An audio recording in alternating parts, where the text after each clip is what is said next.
take a moment and settle down because I feel like I'm in the 60s with all of you. This is such. Can I please ask for a round of applause for this amazing show? Yeah, मजेदार. Nikhil, I want to start with you. I want to say, अब लोगों ने देख लिया. पिछली बार जब हमने बात किया था, you were giving us hints, but now we've seen this world. Now, can you tell us a little bit more? What made you say yes to Matka King? So, typically, and even in this case, of course, the story was extremely important to us. But I want to give you a different and honest answer. Thank you. Which is that in this particular case, it was actually the makers involved with Matka King which drew us to this story. Both Saira and I have been looking to collaborate with Siddharth and Roy Kapoor Films for a long time, and we finally managed to do this with Matka King. We're of course fantastic fans of Mr. Nagaraj Manjule. His work is so inspiring.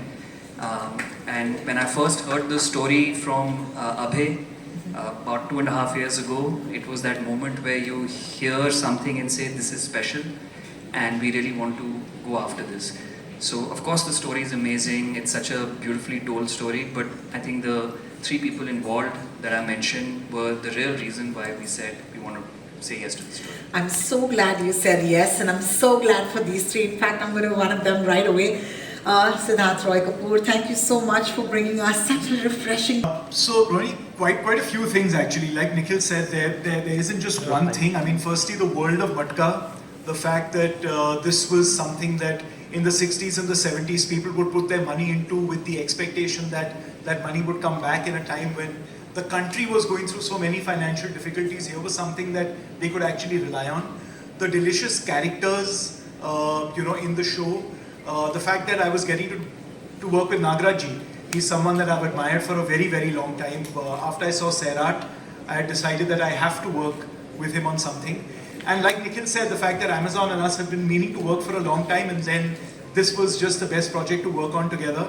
I just want to say a special shout out to the Amazon team, Nikhil of course, Saira, who's been a rock behind this entire project and been with us and sort of creatively collaborated with us all the way.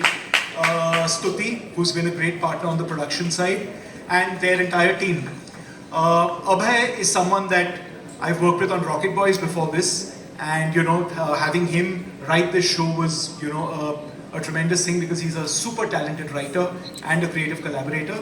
And my team at Roy Kapoor Films, Jinesh, Bharti, and the entire team that's worked so hard on it. So I just want to say that it's been a wonderful few years, putting the project together, literally blood, sweat, and tears. And I'm so glad that we're all here today. Well, thank you so much for those acknowledgements because they mean a lot. Look at the smiles on those faces. It's almost like, today the baby's out and they're going to see the world. Well, the release date will be that day, but today feels special as well, right, girls? I'm going to take my attention to Nagaraj sir. Nagaraj sir, I just want to say कि बहुत बड़ा fan moment चल रहा है मेरा इस वक्त. मैं बैठी कैसे हूँ मुझे यकीन नहीं हो रहा है. Lekin, thank you so much for the amazing cinema that you've given us, and can I please request my friends who love the movies to give a round of applause to Mr. Nagaraj. Over Rao.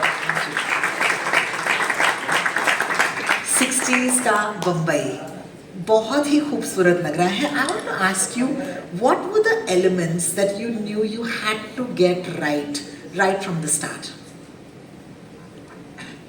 नमस्ते. देखिए, ये जो कहानी है, ये कहानी का समय वो है, और मुझे लगता है कोई भी किरदार अपने समय का अपत्य होता है, उस समय की देन होता है. और जब हम कोई किरदार लिखते हैं, कोई कहानी लिखते हैं, तो समय बहुत उसका एक इम्पोर्टेंट हिस्सा होता है. उस समय सारे चीज़ों को शेप देता है. तो वो कोई मुश्किल काम है नहीं कि आपने कैसे 60s का वर्ल्ड किया. ये अपनी देन है. और मेरी सारी जो टीम है, प्रोडक्शन डिज़ाइन से लेके, कॉस्ट्यूम से लेके, मेकअप से लेके, सारे लोगों ने, एक्टर, राइटर, सारे लोगों ने वो ये दुनिया बनाई है.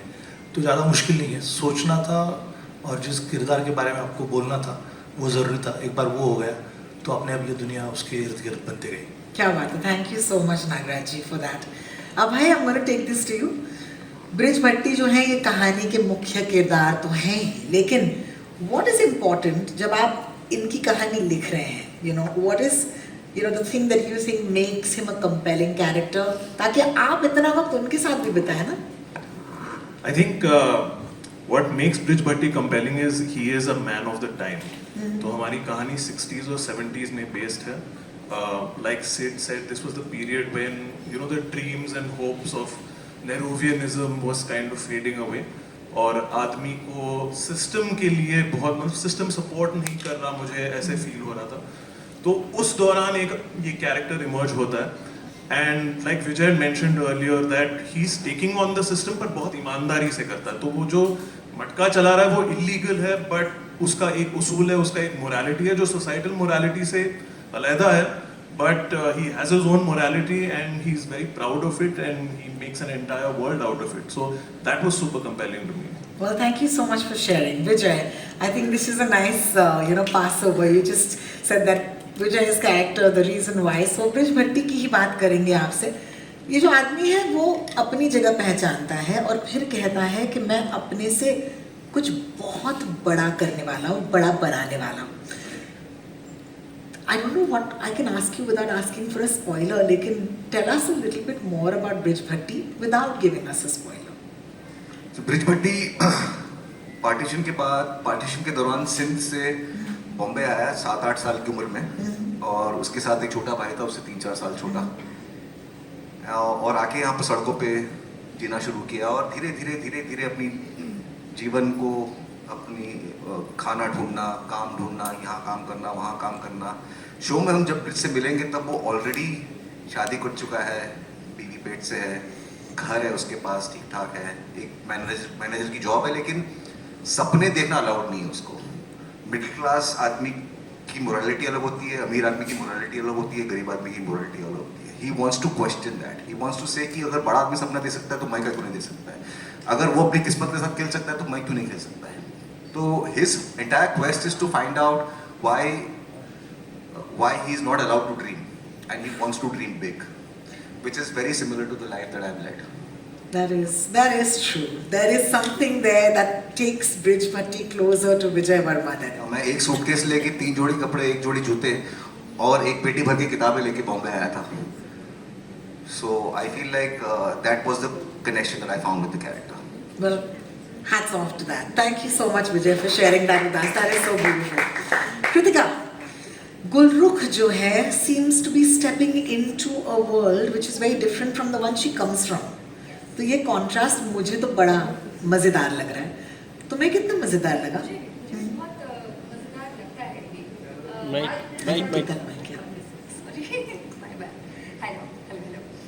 मुझे भी बहुत मज़ेदार लगता है ये relationship between people and power. बहुत फैसिनेटिंग होता है. और गुलरुख जिस दुनिया से आती है उसके पास वो सब चीज़ें जो हमें लगता है हमें पावरफुल बनाती हैं. पैसे, प्रिविलेज, एक प्रोटेक्टेड एनवायरनमेंट से आती है, बट फिर भी she feels powerless and that's what's interesting.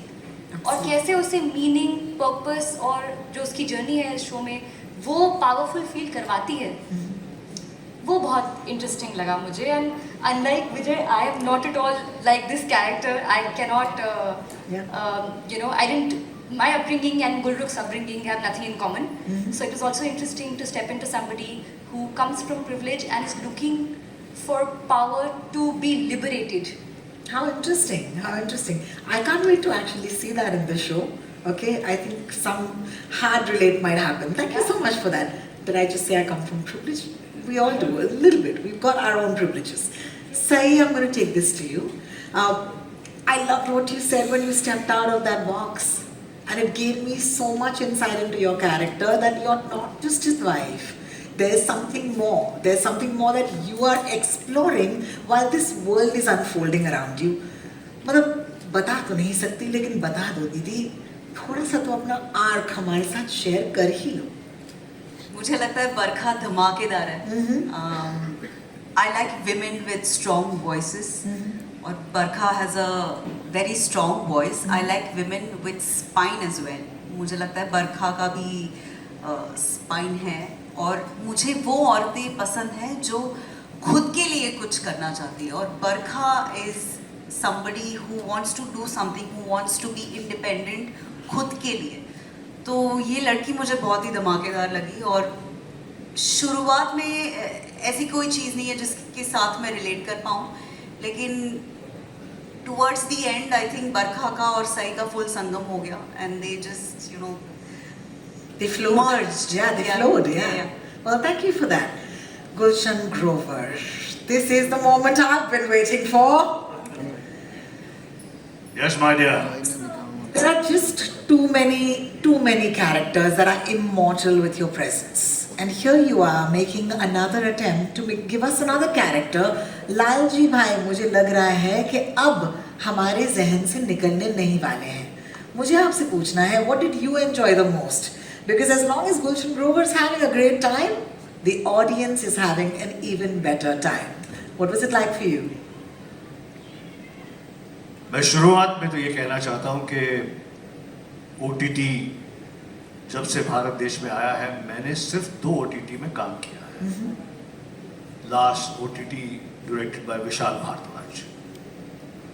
मैंने अपना मन बना लिया था कि अच्छा खासा ब्रांड बना लिया है, लोगों का इतना ढेरों प्यार, रिकग्निशन सब मुझे मिल रहा है लगातार.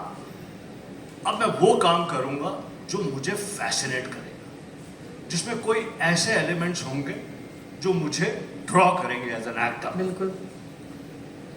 जब मैंने मटका किंग के रोल ऑफ प्रमाइस को सुना, जिसका आइडिया थोड़ा सा मुझे क्या कहते हैं कि दिया गया, डायरेक्टर के बारे में सुना. डायरेक्टर के बारे में पहले से ही सुना हुआ था. प्रोड्यूसर इसमें सिद्धार्थ राय हैं, अश्विनी जी हैं और दूसरे भी प्रोड्यूसर्स हैं, अमेजॉन भी प्रोड्यूसर है. ये सारे एलिमेंट्स को सुना. It is an extremely interesting coming together of people that I look up for their talent. तो ये एक पॉजिटिव स्टार्ट हो गया था. फिर जब मैं नागराज जी को मिला, उससे पहले अक्सर मैं मीडिया वाले मेरे दोस्तों को कहता हूँ, सुनता मैं किसी की नहीं, मानता मैं किसी की नहीं. करेक्ट है भाई? हर फंक्शन में बोलता हूँ, बोलते इधर खड़े हो नागराज, सुनता मैं किसी की नहीं, मानता मैं किसी की नहीं. पहली बार मुझे इतना फैसिनेटिंग डायरेक्टर मिला. आप पूछिए पूरे शो के दौरान I just listen to him. Because आप यकीन मानिए, जब आप मटका किंग देखेंगे, पूरी दुनिया देखेगी, तो आपको यकीन आएगा. आपके टाइप का है नहीं है वो एक अलग बात है, पर आपको यकीन आएगा कि किस प्रकार से इस डायरेक्टर ने एक बहुत खूबसूरत वेब सीरीज क्रिएट की है with the tremendous participation of Amazon and the wonderful producers, writers, जिन्होंने सोचा है, showrunners and everybody. But मैंने इतना ज़्यादा ध्यान से नागराज जी को सुना, यहाँ तक कि I don't know if I can share this, but एक दिन मुझे लगा यार ये मुझे सेम कपड़े क्यों पहना रहे हैं, ऐसे ही कपड़े पहना रहे हैं यार, क्या है? And I saw there was a big scene in a government office. I go and I had a logic that I would get dressed in my best. तो मैंने जो मुझे कॉस्ट्यूम दे रहे थे उनको कन्विंस किया, कुछ अलग तरह के कपड़े पहन कर आ गया, जिसमें मैं अल पचीनो लग रहा था. कोई शक, कोई डाउट. तो आया, नागराज जी ने कहा कि ये पहनना चाहते हो आप? ना हाँ, मैं एक सरकार के ऑफिस में आया हूँ, बड़ा आदमी हूँ, पैसे वाला हूँ और असली मटका किंग हूँ, तो क्यों नहीं. तो कुछ मुझे लगा कि something didn't go right with him. Sir आपको जो पहनना पहने, मेरा मन था वही पहने. आई स्वेयर ऑन गॉड, मैं सेट से गया भी नहीं, मैंने वहीं सबके सामने, पूरी यूनिट के सामने कपड़े चेंज किए, पुराने कपड़े पहने. इतना सम्मान है इनकी क्रिएटिविटी के बारे में मुझे. और जो आप कुछ ज़्यादा दिन नहीं है, 17 अप्रैल को मटका किंग रिलीज होने वाली है. 17 अप्रैल को आपको पता चल जाएगा कि the sincerity of the director, the sincerity of the producers, the writers, everybody, Amazon being open-hearted in making it happen, everything making it happen. And you know, some of the most wonderful talent that India has is part of this film. पर आप देखेंगे कि सबकी sincerity translate करेगी जब आप 17th को मटका किंग Amazon पर देखेंगे, तब पता चलेगा असली मटका किंग। मैं जोर से बोलो जल्दी से। Give it up for Gulshan Grover, guys. Thank you. Siddharth Jadhav, Dagdu और ब्रिज, ये दोनों के बीच में जो ब्रिज है ना, इस पे नाचने का मन कर रहा है। आप इनके इस जर्नी में अपने रोल को कैसे देखते हैं? नमस्कार। ये सिर्फ ब्रिज की जर्नी नहीं है, ये ब्रिज के साथ साथ दगड़ू की भी जर्नी है। और मैं ऐसे बोलूँगा कि ब्रिज की जो जर्नी है वो ब्रिज से ज़्यादा दगड़ू ने बहुत देखी है। क्या बात है। जो दगड़ू बैठा है, वो ब्रिज चल रहा है, रुक रहा है, थक रहा है, झगड़ रहा है अपने आप से, वो दगड़ू देख रहा है।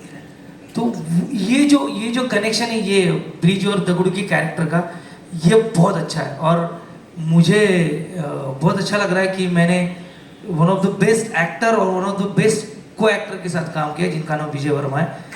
बहुत अच्छा बंदा है, अपने काम को लेके इतना सीधा है और अपने सह कलाकार को लेके इतना अच्छा है कि वो बढ़ावा देता है। और दगड़ू जो निखर के आया है ये सीरीज में, इसमें वो ब्रिज का भी बहुत बड़ा हाथ है। तो ये जर्नी वो दगड़ू ब्रिज के साथ देखी है और बहुत अच्छा लग रहा है ये जर्नी के उनके साथ सफ़र करके। लेकिन ब्रिज ऐसा बंदा है, ये डायलॉग नागराज सर ने लिखा है, लेकिन ये मैं अभय सर को, अमेजॉन को, सिद्धार्थ सर को और स्पेशली नागराज सर को भी बोलता हूँ। जब ब्रिज दगड़ू को एक काम देता है और दगड़ू उनको बोलता है कि शुक्रिया सेठ, काम देने के लिए नहीं, भरोसा रखने के लिए। मुझे लगता है एज ए एक्टर इन्होंने मुझ पे भरोसा रखा है, वो कुछ अच्छा करने की कोशिश मैं मटका किंग में कर रहा हूँ। क्या बात है, क्या बात है। और सेट तो है ही अच्छा, तो आप देखेंगे अच्छा लग रहा है। ये इतने महारथी कलाकारों के साथ स्क्रीन शेयर कर रहा हूँ। और specially Ashwini ma'am, Siddharth sir, जिस तरीके से सपोर्ट करते थे एक्टर को। ये मेरी लाइफ की फर्स्ट वेब सीरीज़ है, ये मैं पहली बार वेब सीरीज़ में काम कर रहा हूँ। लेकिन जो माहौल है, एक्टर को कंफर्ट करना, ये बहुत बड़ी बात है। अभय सर ने बहुत सपोर्ट किया था। और नागराज सर के साथ काम करने का, मराठी इंडस्ट्री से, मराठी थिएटर से हूँ, लेकिन सर के साथ काम करने का मौका नहीं मिल रहा था।